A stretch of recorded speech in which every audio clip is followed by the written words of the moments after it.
Olá, boa noite, sejam todos bem-vindos a mais essa live do nosso curso, promovida pelo nosso curso de pós-graduação em Direito Digital, da Fundação Escola Superior do Ministério Público.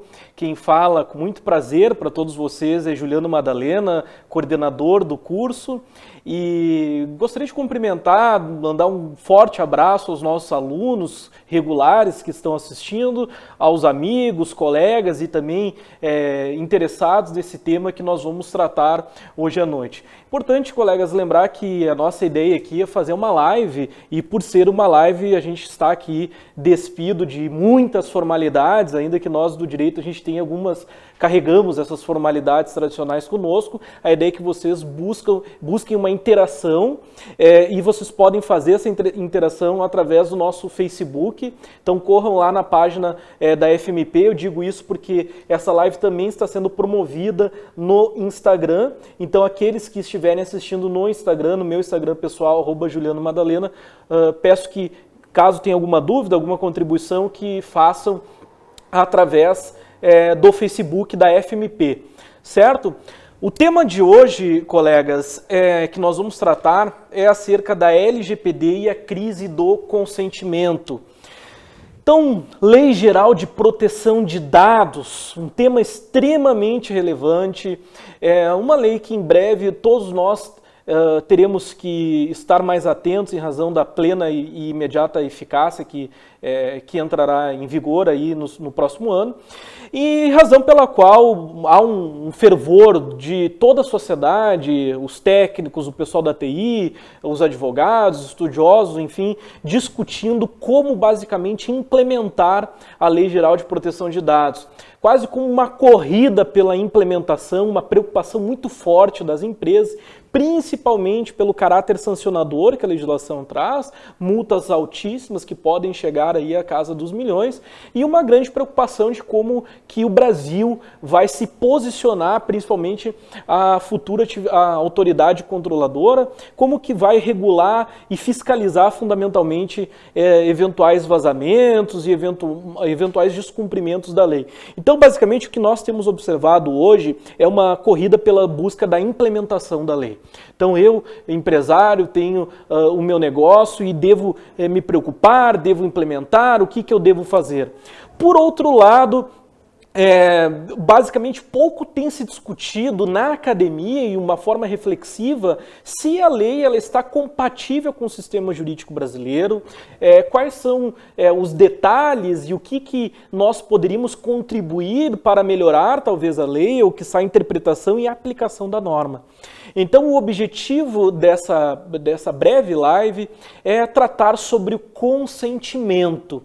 Então, de imediato, nós vamos passar uma reprodução de um material aí que será guiado aqui por mim, e eu peço até para os colegas, aviso que nós vamos disponibilizar depois esse material na página da FMP para que os senhores possam ter acesso. Basicamente, aqui são pequenos bullets, pequenas ideias para guiar a nossa apresentação.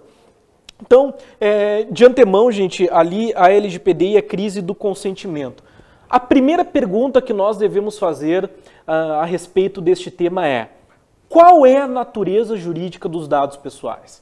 Então, basicamente, e aqui principalmente aos nossos alunos, colegas, assim, só essa pergunta já dá uma tese de doutorado, uma dissertação de mestrado, sem a menor dúvida. Eu faço aqui a menção, lembro do nosso querido amigo e professor do nosso curso, o professor Danilo Doneda, que vai ter essa aula para os nossos alunos regulares sobre proteção de dados. O professor Danilo também aborda, né, no seu livro, que já é um clássico aí do tema, qual é a natureza jurídica dos dados pessoais. Esse é um problema sério de pesquisa jurídica. Então, como que nós devemos encarar dados pessoais? O que são dados pessoais? Quando nós falamos em dados pessoais, nós estamos falando em bens, ou seja, uma espécie de um bem imaterial, um bem intangível, que pode ser comercializado. E aqui, diga-se de passagem, a gente muitas vezes tem observado uma fala interessante, usualmente falada aí, que os dados pessoais seriam a nova commodity. inclusive a própria expressão mineração de dados, né, que a gente trabalha, identifica, traz essa menção, ou seja, eu tenho como minerar dados e a criação de estruturas organizadas de dados seriam uma nova commodity e dotadas de valor. Então, se nós partirmos do pressuposto que dados pessoais são uma commodity, é um bem, qual é o sistema jurídico aplicável? Como nós devemos regular? Ou dados pessoais são traços, fragmentos da personalidade? De antemão, colegas, repito, em razão até da nossa limitação de tempo, esse tema especificamente já dá uma discussão muito profunda, que o professor Danilo Doneda, com muita propriedade, faz em sua obra. Não é o objetivo aqui fazer uma análise dogmática dessa discussão. De antemão, eu já resolvo ela, lembrando que, ao meu ver, e me filiado à doutrina majoritária, os dados pessoais são fragmentos da personalidade, razão pela qual, quando nós falamos em dados pessoais, nós estamos falando em direitos ou direitos de personalidade. Então, todo dado que tenha o condão, que tenha a característica de individualizar uma pessoa natural, então, um traço da personalidade. E isso diz muito sobre o que nós vamos conversar agora.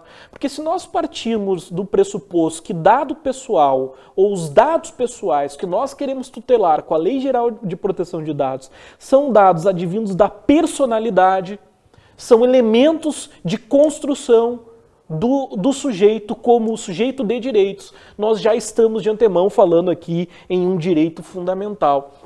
Isso é relevante, porque já há esse movimento interessante, e aqui sem reduzi-lo, de constitucionalização dos dados pessoais como um dos direitos fundamentais. Mas, diga-se de passagem, importante que se faça, sou a favor, de antemão assinalo a todos, mas é importante que nós destaquemos, e não obstante nós venhamos a modificar a Constituição na intenção de acrescentar os dados, a proteção dos dados pessoais como um direito fundamental, já digo que, ao meu ver, por ser fragmento do direito da personalidade, em razão das novas tecnologias, os dados pessoais já estão protegidos como direitos fundamentais, em razão da estrutura constitucional que nós temos, que já prestigia os direitos da personalidade como direitos fundamentais. Então, quando nós falamos em proteção e tutela e Lei Geral de Proteção de Dados, nós estamos sim falando em proteção dos direitos da personalidade, proteção essa que é constitucional.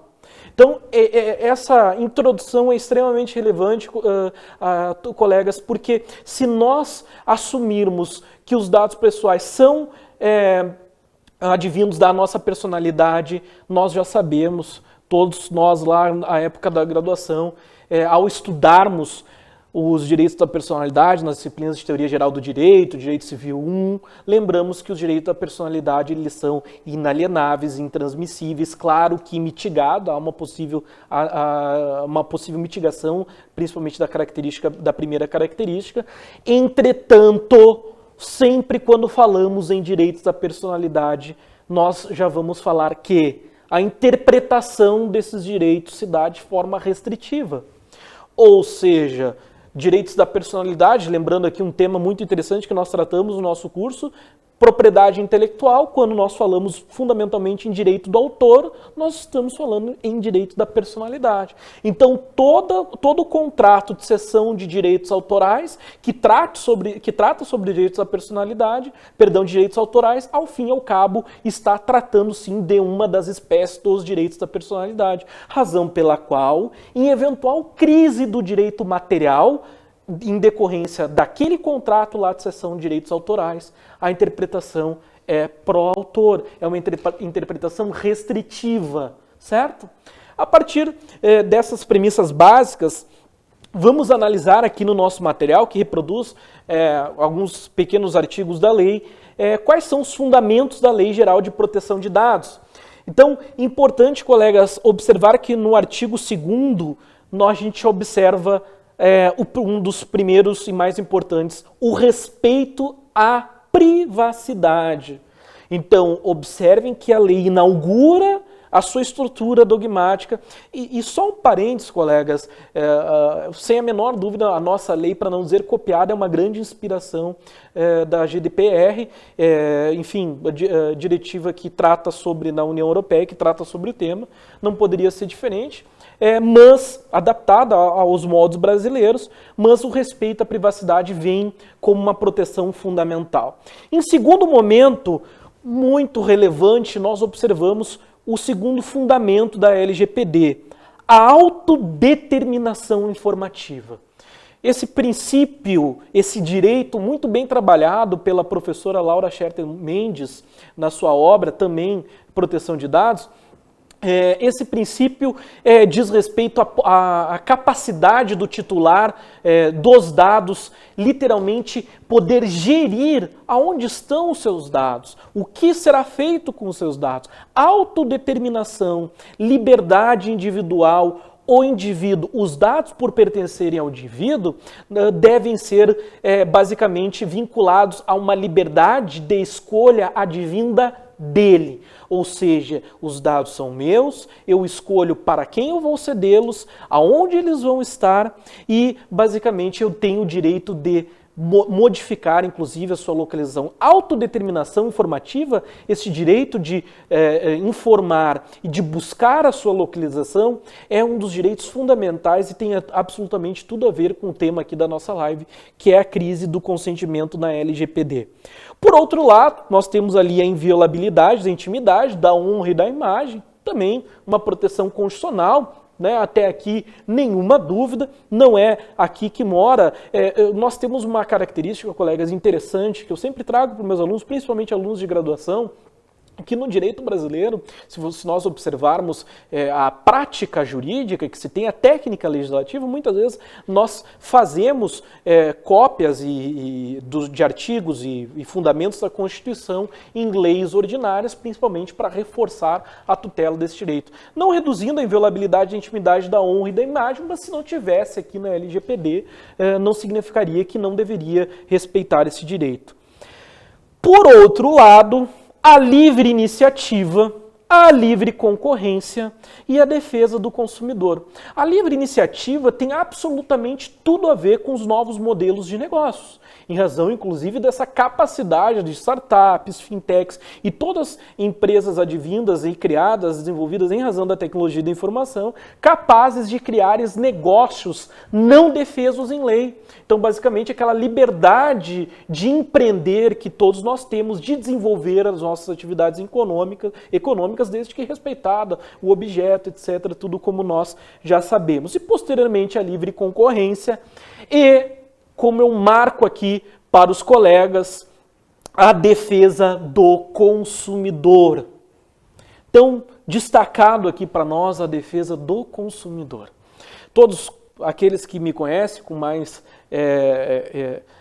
aqueles que são mais próximos aqui do professor sabem que a minha matriz acadêmica advém dessa escola da principal, diga-se de passagem, com muito orgulho, é a escola professora Cláudia Lima Mares, professor Bruno Miragem, ou seja, o desenvolvimento da escola do direito do consumidor, e não é por isso que eu vou dar luz ao consumidor.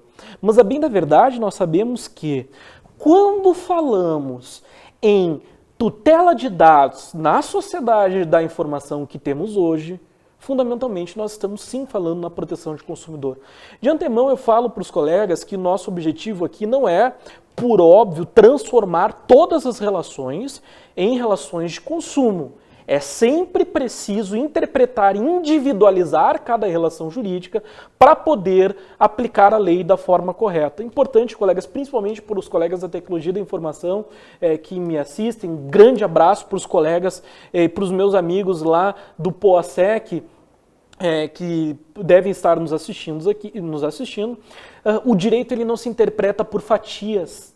Não adianta eu ler a letra fria da lei e sair aplicando ou implementando sem entender o sistema jurídico brasileiro e o movimento fundamentalmente constitucional que o direito civil, que o direito privado brasileiro fez e vem fazendo, ou seja, um movimento de constitucionalização do direito brasileiro.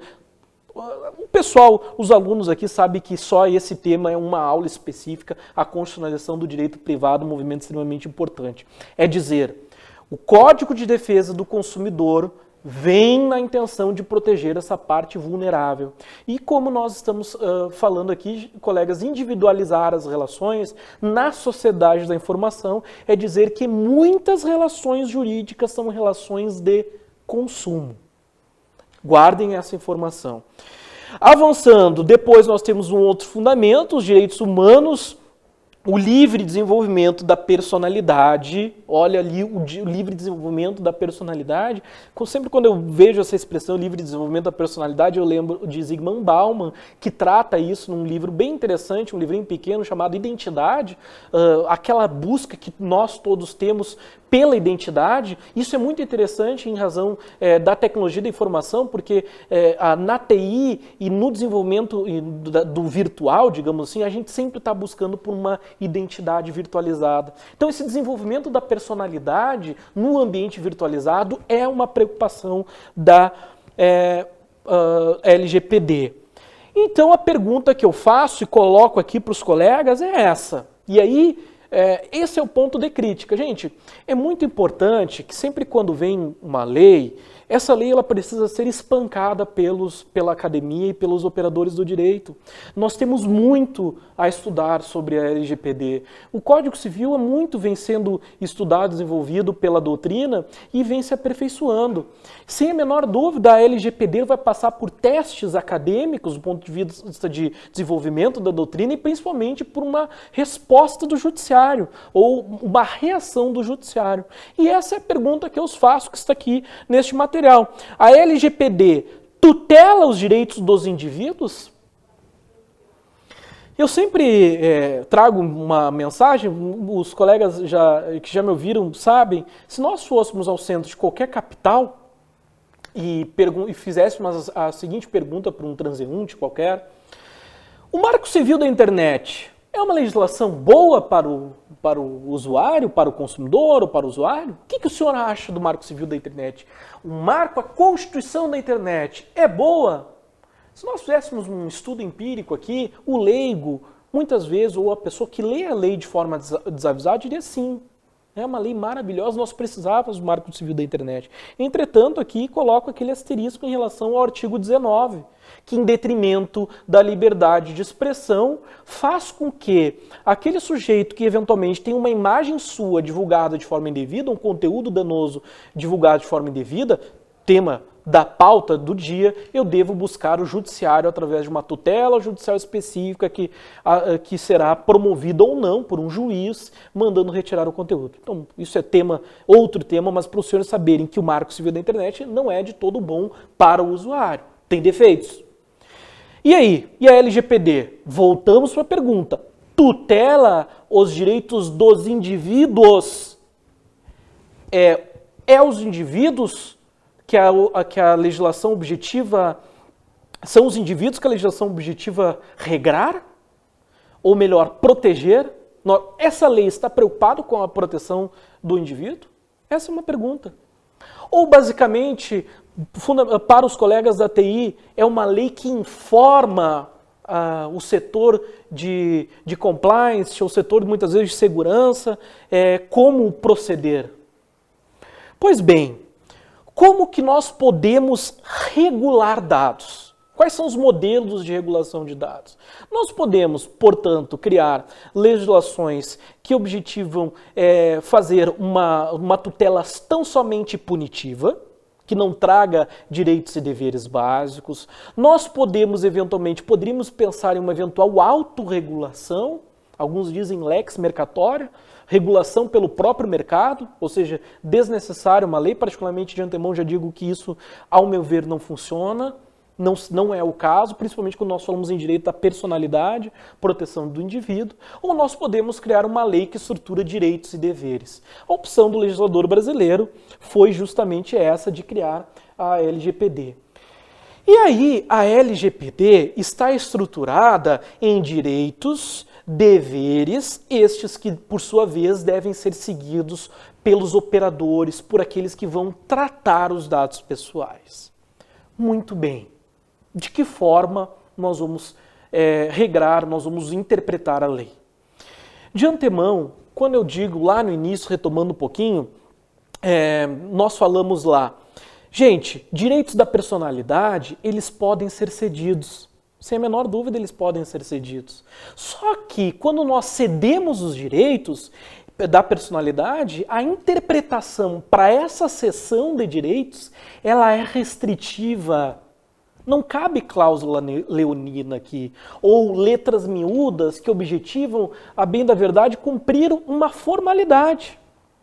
E aqui, colegas, eu trago, sempre refiro, tem um documentário muito interessante no Netflix, Terms and Conditions May Apply, ou no português, se não me engano, a tradução é Termos e Condições, onde basicamente um dos exemplos que tem lá no documentário é de uma determinada empresa de jogos que colocou nos seus termos de uso uma cláusula dizendo que todos que aceitassem os termos de uso estariam cedendo a sua alma para a empresa.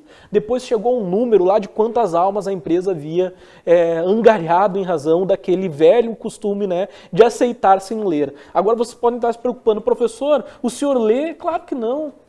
Claro que eu não leio. Justamente por saber que os meus direitos são interpretados de formas restritivas. E que se eventualmente tiver alguma cláusula abusiva ou alguma cláusula nula, essa cláusula é nula de pleno direito. Lamentavelmente, se eventualmente eu for lesado, eu terei que buscar o judiciário. Agora, velho tema do contrato de adesão. Mas, se nós partimos desse pressuposto que direito à personalidade deve ser interpretado de forma restritiva, eu preciso de consentimento. Eu preciso do consentimento informado. Eu quero saber o que serão feitos com os meus dados, por qual razão eles estão sendo solicitados, e eu quero ter a liberdade.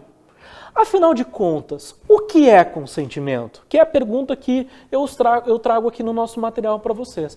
O que é consentimento? O que significa consentimento? Claro que a lei traz, nós vamos verificar aqui o que é consentimento, mas basicamente consentimento é um desdobramento da autonomia privada, é um desdobramento da liberdade. Ou seja, eu sou livre, então razão pela qual eu sou livre para consentir ou não. E aí se tem toda uma discussão se esse consentimento geraria, basicamente, quando nós estamos falando em serviços prestados em razão da internet ou através da internet, aquele tudo ou nada, né? Ou seja, olha, ou você vai participar da forma que eu, rede social, quero, por exemplo, ou você está fora. Mas o que será este consentimento?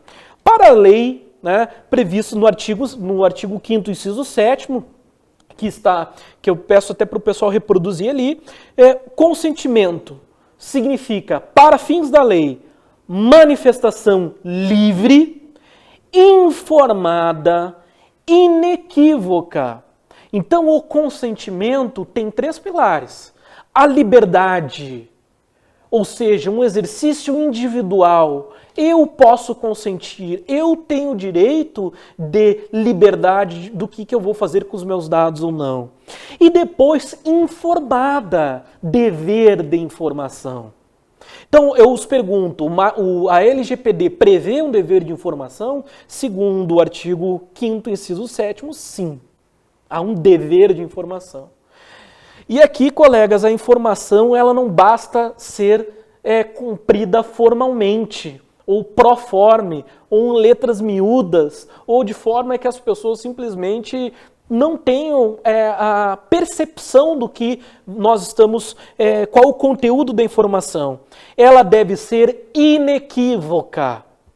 Eu tenho que ter a concepção que, inobstante, tenhamos a proteção ou não do direito do consumidor, eu, empresário, sou aquele que detenho o know-how técnico, razão pela qual o dever de informação advém da minha atividade. Eu conheço a minha atividade, o que eu vou fazer, como eu vou organizar os fatores de produção, razão pela qual, se eu preciso de um dado do consumidor, eu devo, portanto, informar de maneira inequívoca.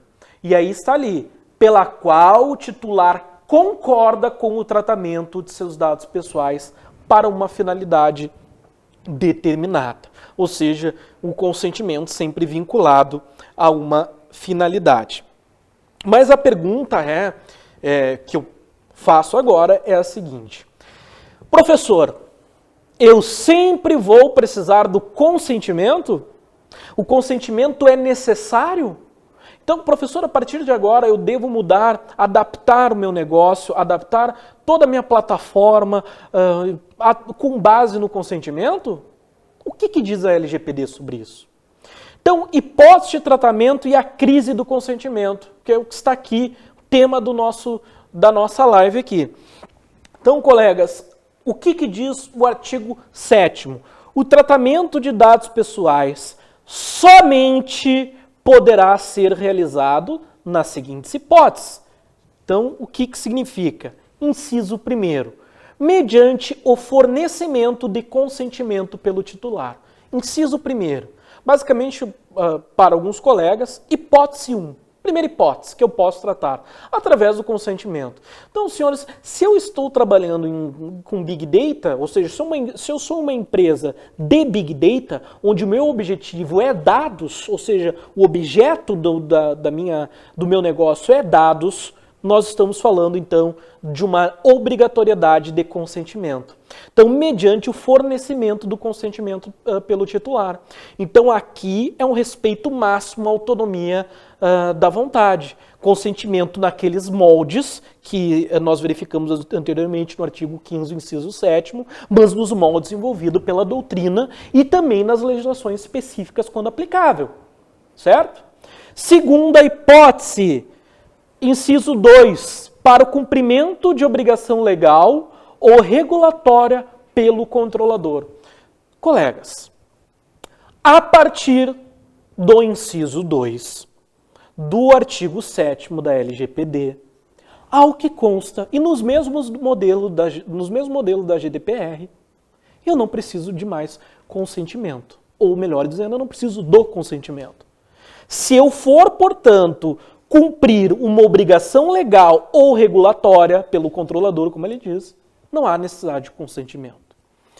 Terceira hipótese, pela administração pública para o tratamento e uso compartilhado de dados necessário à execução de políticas públicas. Aos colegas de Porto Alegre, fundamentalmente, da onde nós estamos baseados, nós temos aqui um sistema de segurança pública que, diga-se de passagem, vem funcionando muito bem, que é os nossos, e eventualmente outras cidades no Brasil já têm essa tecnologia, os nossos radares móveis, os nossos radares fixos, né, os nossos famosos pardais aqui no Sul, eles, além de multarem quando o condutor estiver acima do limite de velocidade, ele vai capturar a placa para verificar se há um veículo marcado como furtado.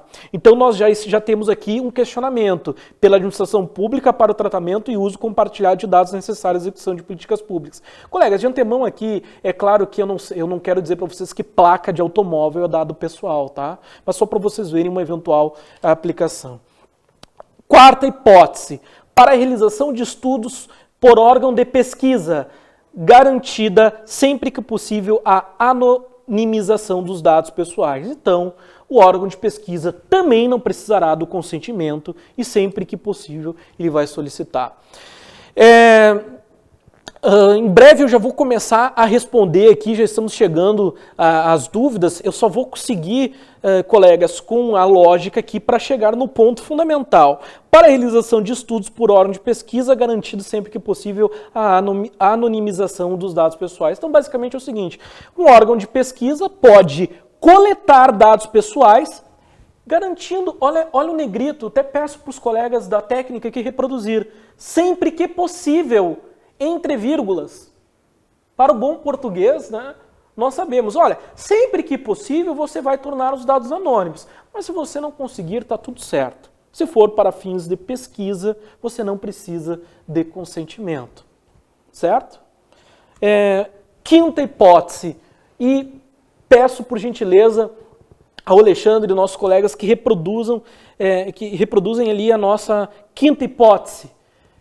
Colegas, em negrito e em vermelho, artigo 7º, inciso 5º da lei, quando necessário para execução de contrato ou de procedimentos preliminares relacionados a contrato do qual seja parte o titular, a pedido a pedido dos titulares, do titular dos dados. Aqui nesse inciso 5º, em vermelho, eu posso dizer para os senhores, para os meus colegas que estão aplicando, ou melhor, estão implementando a legislação, o seguinte: parem, acabou a lei. Acabou o trabalho de implementação. Por quê? Porque, basicamente, quando necessário para execução de contrato ou de procedimento preliminar relacionado a contrato, eu não vou precisar do consentimento.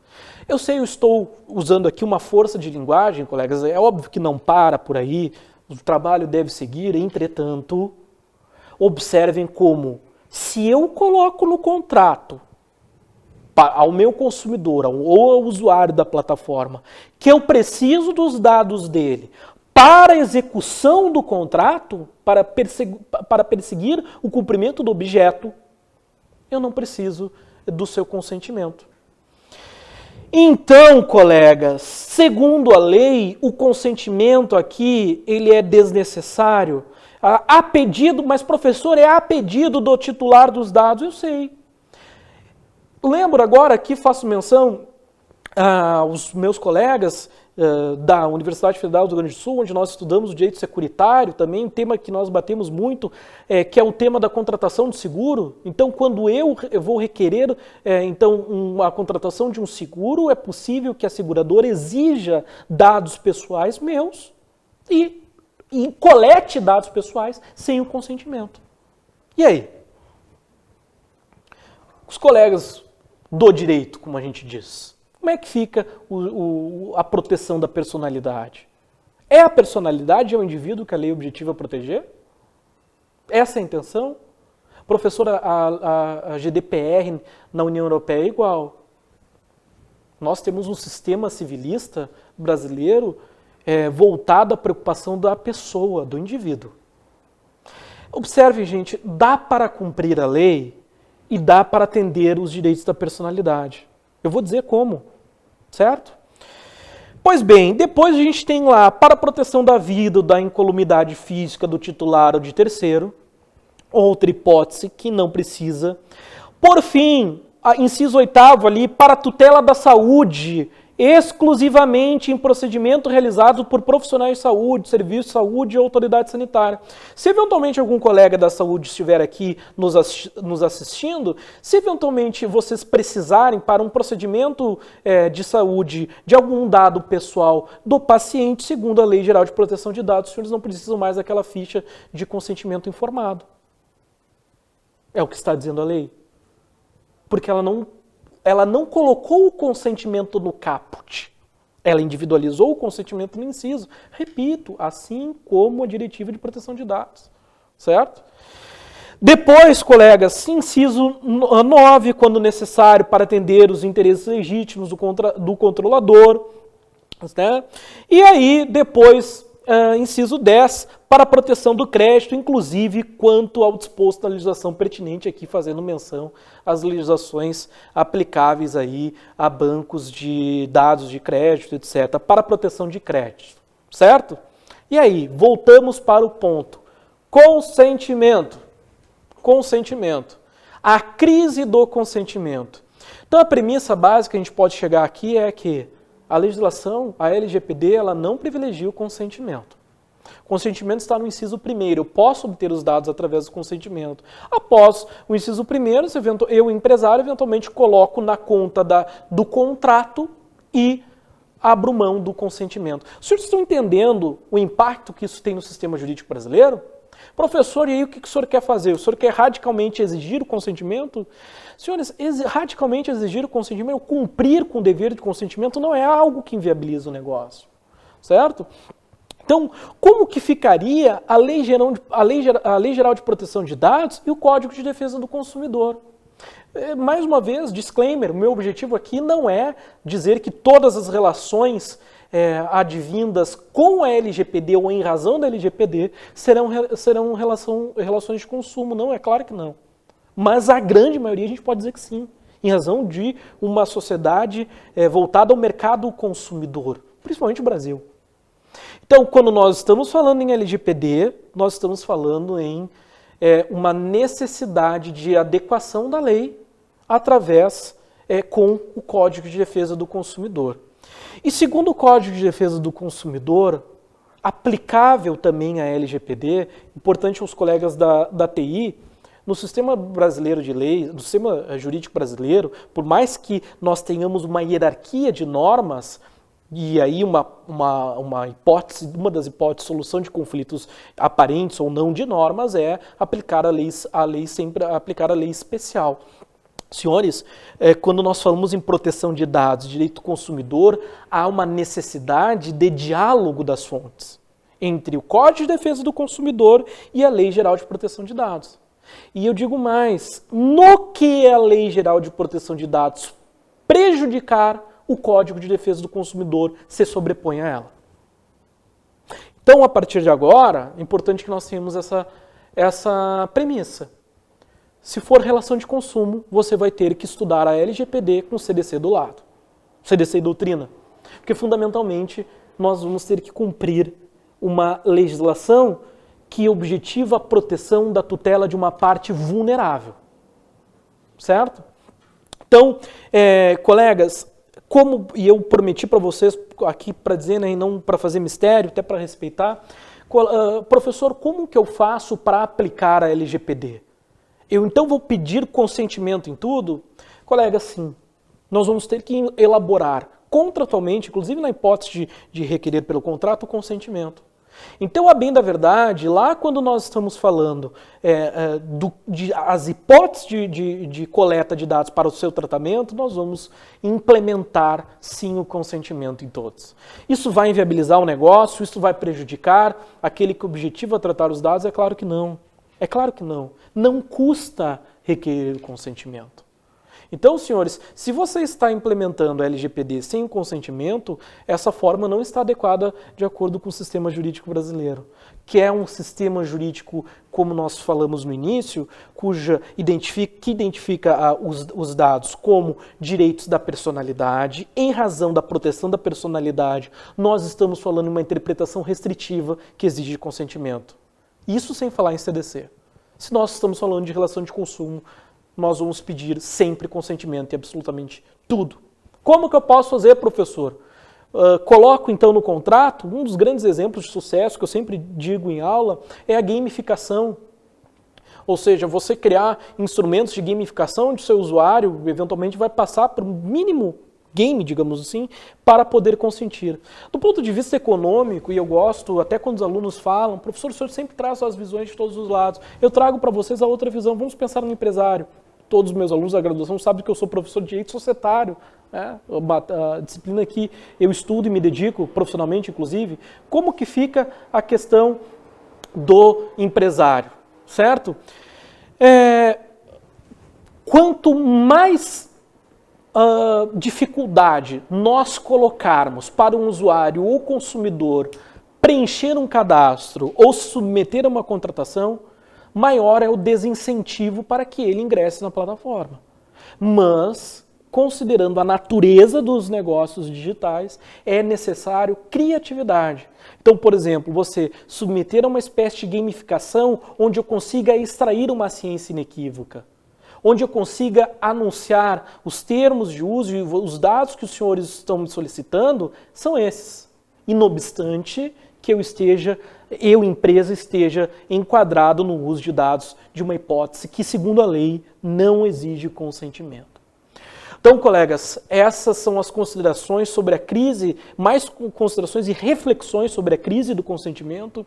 Eu não estou nem falando no consentimento para dados sensíveis, não estou nem falando daquelas hipóteses, para que os senhores reflitam. E principalmente cuidado quando a gente sai com uma implementação de uma norma ainda que vai ter que passar por um teste de resistência. Um teste de resistência da doutrina e um teste de resistência do judiciário. Porque essa norma ela precisa se compatibilizar com o sistema jurídico que nós temos hoje. Colegas, meu muito obrigado. Eu vou passar agora para os colegas. Nós temos o Rafael de Tomasso, que trata, né, a LGPD ali, e depois a Gisele faz uma ponderação, são os dados que são tutelados pela LGPD, ao meu ver. Excelente, Gisele. Essa perspectiva de tutela dos dados, muitas vezes a gente identifica como que eu devo guardar, como eu devo armazenar, como eu devo fazer ao proteger os dados. Tu estás correta. Mas, além de proteger os dados, ela deve também, ou nós devemos prestigiar a proteção do indivíduo. Ou seja, os dados do indivíduo não podem se sobrepor à sua personalidade. Os senhores podem passar, gente, mais dúvidas? A Ana Clara perguntou o seguinte: professor, boa noite. Aconteceu essa semana de clonarem a conta do meu sogro no WhatsApp, com a foto dele e a pessoa solicitando dinheiro. Não caímos no golpe, mas como saber se não foi o WhatsApp que liberou esses dados, pois a pessoa tinha até mesmo foto? Nesse caso, podemos processar o aplicativo? Olha, colegas, basicamente, Ana Clara, para te responder, nós temos tem várias perguntas aqui sobre o caso que tu narras aqui. Primeira premissa, que você deve discorrer. Como que eu vou saber se foi o WhatsApp, o aplicativo, que cedeu os meus dados ou não? Questionando. Então, a própria LGPD já vem prevendo isso, mas não precisamos ter a LGPD para questionar onde estão os nossos dados, tá? Mas questionando. Se o WhatsApp negar, basicamente, você, tecnicamente, não teria, né, como percorrer, mas juridicamente seria quase como uma prova impossível. A segunda premissa que eu trago para você, quando você pergunta, poderia eu processar o aplicativo? Você vai ter que refletir se há relação de consumo entre você, no caso seu sogro, e a plataforma do WhatsApp. Né? Porque se você parte do pressuposto que há uma relação de consumo entre você e o WhatsApp, aos colegas que eventualmente da TI que estejam assistindo aqui, Juliano, mas como assim relação de consumo com um aplicativo gratuito? Cuidado! O conceito de remuneração é um conceito que ele, como a gente diz aqui no Sul, ele é um conceito sem vergonha. A remuneração ela ocorre de certa forma de forma indireta. Não há necessidade de eu retirar dinheiro. Eu posso estar remunerando indiretamente. Então, se você partir de uma premissa que há uma relação de consumo e houve um vício no aplicativo, ou seja, um defeito ou quiçá, inclusive, uma inadequação do aplicativo, você poderia pensar nessa forma. Ou, isso é uma hipótese. Mas é importante também, Ana Clara, que a gente discorra se eventualmente não foi, né, por eventualmente o próprio usuário, aí, o seu sogro, que foi lubridiado. A Michele Marim depois traz ali, professor, o inciso quinto, que é o nosso vilão aqui, entre aspas, acaba se tornando uma condicionante, não é mesmo?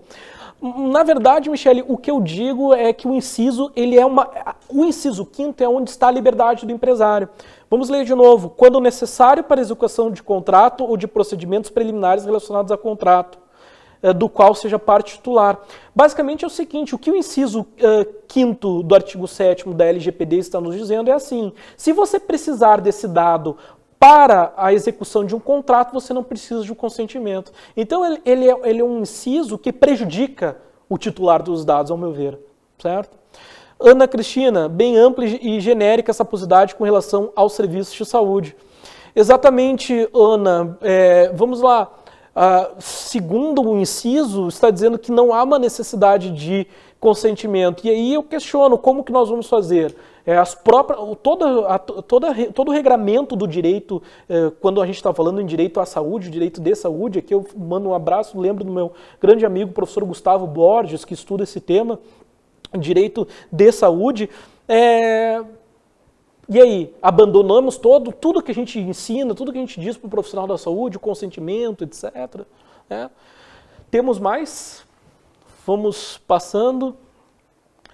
Depois, nós temos ali o Anfrísio Silva Machado. A transfusão de sangue no testemunho de Jeová, mesmo que amparado pelo direito à vida, sem consentimento, fere o direito à personalidade. Olha, Anfrísio, eu posso te dizer que quando a gente está falando em transfusão de sangue, o sangue, para o direito brasileiro, é considerado tecido. e não o direito da personalidade propriamente dito. Então, aqui, a discussão acerca no testemunho de Jeová, basicamente, não é, ao meu ver, aplicável aí o direito de personalidade propriamente dito, tá? Depois nós temos a Gisele. Professor, como o senhor vê a questão da não estruturação ainda da ANP e também sua visão dela como autarquia ligada à Casa Civil e não como agência? Olha, colegas, sem a menor dúvida, tudo que nós estamos falando sobre a LGPD, muito tem se falado e muito tem se utilizado para tentar, inclusive, seduzir um empresário a uma eventual implementação da lei agora, a capacidade punitiva da lei, inclusive relacionada a valores, né? Olha, se você não implementar a lei, você será, então, perseguido aqui por uma ANPD que vai, então, lhe multar. Veja, sem a menor dúvida, nós vamos ficar aqui à disposição de uma vinculação política. Então, basicamente, o diretor, né, o presidente lá da ANPD, quem vai estabelecer as diretrizes, quem vai regulamentar a lei e dizer como que isso vai ocorrer. Entretanto, ainda que a lei traga as hipóteses específicas e dê uma predominância muito importante à ANPD, a gente pode discutir, eventualmente, se, inclusive, todo o sistema de proteção do direito do consumidor, os próprios PROCONs, eles já não têm, inclusive, aqui, quando a gente está falando em relação de consumo, uma liberdade para fiscalizar. Certo? Temos mais alguma coisa? Luiz Gava, um abraço para o meu amigo Gava. Um empregador pode exigir o consentimento do empregado? Ameaçar de demissão em caso negativo? Observem, Gava, a tua pergunta é bem interessante, porque quando a gente está falando em LGPD e proteção de dados, tutela de dados, a gente está falando em um espectro de aplicação e de interpretação da norma muito grande na nossa sociedade, e a relação de emprego é uma delas, tá? Eu digo o seguinte, o empregador, observem que ele deve exigir o consentimento. Porque assim, Gava, eventualmente você, como empregado, pode, inclusive, não querer fornecer o seu consentimento. E aí o teu consentimento acerca de um dado pessoal teu, certo? E aí, Gava, a segunda parte da sua pergunta, ameaçar de demissão em caso de negativo, pode ser sim visto juridicamente como uma conduta, inclusive, assediosa, né? Ou seja, um assédio. Olha, ou você me fornece os seus dados, porque eu preciso. Agora, Gava, é importante que a tua pergunta é interessante, porque ela desloca o questionamento para a CLT. Porque a proteção de dados e a tutela e o uso, o tratamento de dados, ele deve ser vinculado a uma finalidade. Será que é legítima a finalidade da tutela de dados pessoais para o vínculo de emprego, até aonde? Então nós vamos aplicar, sem a menor dúvida, todos os princípios atinentes ao sistema de proteção. Mandar um abraço aqui para os meus alunos, para o Renan Camboim, grande aluno, sempre presente, Lucas Silva, Dineia, minha colega professora Dineia, um grande abraço, vai ser professora aqui. Colegas, estamos no fim, é uma live, tem aquela premissa da live, né? Toda live não pode ser grande. Gente, não esqueçam, então, nós estamos muito felizes, particularmente como instituição. Eu pessoalmente estou muito feliz com o nosso curso de pós-graduação em Direito Digital, que tem sido assim, um curso de uma adesão muito interessante, muito incrível, tem sido construído também pelos alunos, tema novo, interessante, e eu tenho observado que todas as pessoas que têm buscado esse tema, todas as pessoas que têm buscado a participação nessas lives, né, nessas atividades que a gente tem feito, são pessoas apaixonadas pelo assunto. Colegas, a gente está passando por um momento interessante da sociedade, onde no direito, principalmente, a gente pode fazer história. A gente pode fazer história porque não há uma construção forte ainda na academia quando a gente está falando de direito digital. Então, nós temos muito orgulho em estarmos formando os primeiros especialistas em direito digital da Fundação Escola Superior do Ministério Público. Inclusive, lembrando que esse curso é em parceria com a ESA, ou seja, Escola Superior da Advocacia da Ordem dos Advogados do Brasil, da Seccional Rio Grande do Sul. Então, duas instituições muito grandes que estão outorgando aqui um espaço de debate acadêmico. A nossa plataforma permite o desenvolvimento, o debate de uma forma incrível. As aulas, elas são aulas diferentes, não só, para os senhores terem uma ideia, essa live aqui já tem sido uma aula maior do que de vídeo, né, do que todas as aulas que nós temos, em razão do conteúdo, da forma como nós objetivamos passar o conteúdo. Temos a seleção da melhor bibliografia possível aos nossos alunos, a construção de um conhecimento junto. Aqui não é só divulgar a pós, é divulgar também um tema interessante, gente, que é a crise do consentimento. Uma reflexão, bem na verdade, para que a gente possa fazer, e repito aqui, meu objetivo não é demonizar a lei, mas a lei ela precisa ser, sim, espancada pela sociedade para que a gente possa sempre buscar. Fabiana, nossa aluna. Boa noite, professor. Com relação aos dados colhidos durante o contrato e que serão necessários para uma eventual reclamatória trabalhista, como fica a situação quando finda-se o contrato e o funcionário requer que sejam excluídos? Acredito que não seja possível, mas qual a justificativa? É interessante, Fabiana, mais uma vez, esses dados têm que ser excluídos, tá? Interessante aqui também qual é a técnica de exclusão, porque é simplesmente shift delete ou só um delete aí, a julgar de qualquer, ou um RM, né, no nossos sistemas Unix, não é suficiente, tá? É importante essa técnica de exclusão, porque a gente sabe as velhas formas de recuperação de dados. Fabiana, ponto é o seguinte, tá? Vamos lá, eventual reclamatório trabalhista, como fica a situação quando finda-se o contrato e o funcionário requer que sejam excluídos? Tem que excluir. Tem que excluir. Aqui, quando a gente fala em implementação de política, mais do que dizer do que excluir, eu digo para você, até para dar uma dica, né, para vocês, colegas que implementam, funcionário, tenho o direito de pedir, inclusive, o log de exclusão dos meus dados. Tá? Então, existem técnicas de exclusão de dados. O que pode ser considerado como dados sensíveis, Jair, nós temos até pelo tempo eu não vou poder ficar lendo aqui os artigos, nós temos todos os que são os dados considerados sensíveis na lei, tá? Mas basicamente são dados que vinculam a religião, muitas vezes a dados que superam a esfera da intimidade da pessoa, tá? Como partido político, etc. Então, esses são os dados sensíveis, nós realmente não vamos ter tempo para tratar os dados sensíveis aqui. Colegas, mais uma vez, contem comigo, podem mandar e-mail, me adicionar nas redes sociais, procurem ir no Instagram, Juliano Madalena. Aos colegas aqui do Instagram, obrigado, vocês me viram de ladinho, né? Mas acho que deu certo. Um grande abraço, boa noite a todos e até a próxima live. Sugestões, críticas, estamos à disposição. Forte abraço.